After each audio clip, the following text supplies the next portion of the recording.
तो बच्चों, आप सब कैसे हैं? आई होप आप सब बढ़िया होंगे। तो बच्चों, आज मैं आपके लिए एक लालची लोमड़ी की कहानी लाया हूँ। लालची लोमड़ी की कहानी में यह है कि एक बार की बात है, एक जंगल में एक चालाक लोमड़ी रहा करती थी।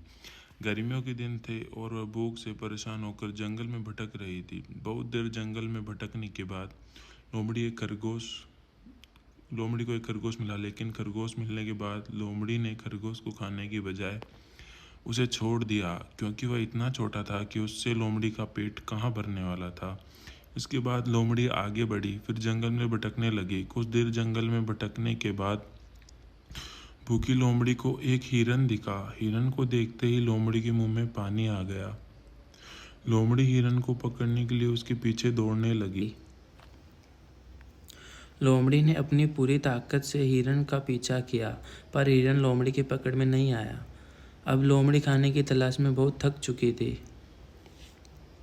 जब लोमड़ी के हाथ हिरन भी नहीं लगा तो लोमड़ी सोचने लगी कि इससे अच्छा तो वह छोटे खरगोश को ही खा लेती, जिसको उसने छोड़ा था। कुछ देर आराम करने के बाद लोमड़ी खरगोश को ढूंढने के लिए फिर से उसी जंगल में भटकने लगी। जंगल में खरगोश को ढूंढते हुए लोमड़ी वहाँ पहुंची जहाँ उसने खरगोश को देखा था, लेकिन लोमड़ी को वहाँ खरगोश नहीं दिखा। थक हार कर लोमड़ी अपनी गुफा में लौटना पड़ा, जिसके बाद कई दिनों तक भूखी लोमड़ी को अपनी गुफा में ही भूखा रहना पड़ा और कई दिन बीत जाने के बाद लोमड़ी को खाना मिला।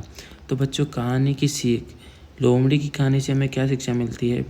तो हमें यह शिक्षा मिलती है कि हमें कभी भी लालच नहीं करना चाहिए। तो बच्चों, कहानी अच्छी लगी हो तो सब्सक्राइब करना और शेयर करना।